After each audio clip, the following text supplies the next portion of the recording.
সরাসরি টিকিটের দাম না বাড়িয়ে পন্টেজ চার্জ বা মাশুল আরোপের মাধ্যমে ঢাকা চট্টগ্রাম সহ ৬ রুটে ট্রেনের ভাড়া বৃদ্ধি করা হয়েছে। প্রায় ৯ বছর পর এ ভাড়া বৃদ্ধির সিদ্ধান্ত নিয়েছে রেলওয়ে কর্তৃপক্ষ। এতে ট্রেন ও আসনভেদে সর্বনিম্ন ৫ টাকা থেকে সর্বোচ্চ ২২৬ টাকা বেড়েছে। এ ভাড়া বৃদ্ধির সিদ্ধান্ত কার্যকর হবে ২০ ডিসেম্বর থেকে।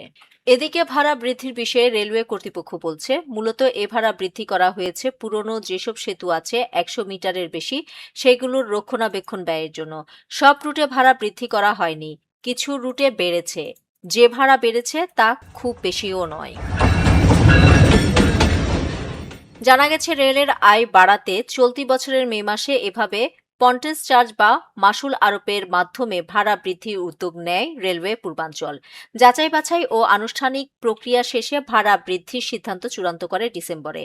সাধারণ ট্রেন ও বিরতিহীন আন্তনগর ট্রেনের জন্য আলাদা করে ভাড়া নির্ধারণ করেছে রেলওয়ে।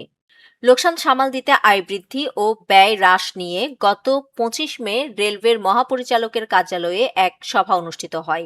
ওই সভায় প্রধান অতিথি রেলপথ মন্ত্রণালয়ের সচিব মোহাম্মদ ফাহিমুল ইসলাম টিকিটের ভাড়া না বাড়িয়ে আয় বৃদ্ধির পরামর্শ দেন।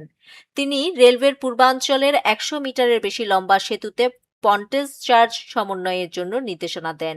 এরপর থেকে কাজ শুরু করে রেলওয়ের পূর্বাঞ্চলের বাণিজ্যিক বিভাগ। রেলওয়ে সর্বশেষ ২০১৬-১৭ অর্থ বছরে ট্রেনের ভাড়া বৃদ্ধি করেছিল।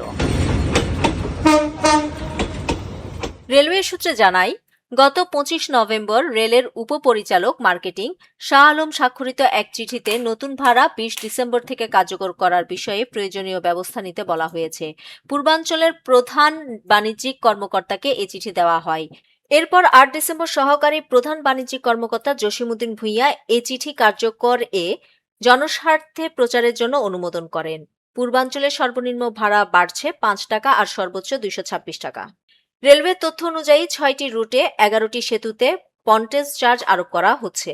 এগুলো হলো ঢাকা চট্টগ্রাম, ঢাকা কক্সবাজার, ঢাকা সিলেট, চট্টগ্রাম সিলেট, চট্টগ্রাম জামালপুর ও ঢাকা দেওয়ানগঞ্জ।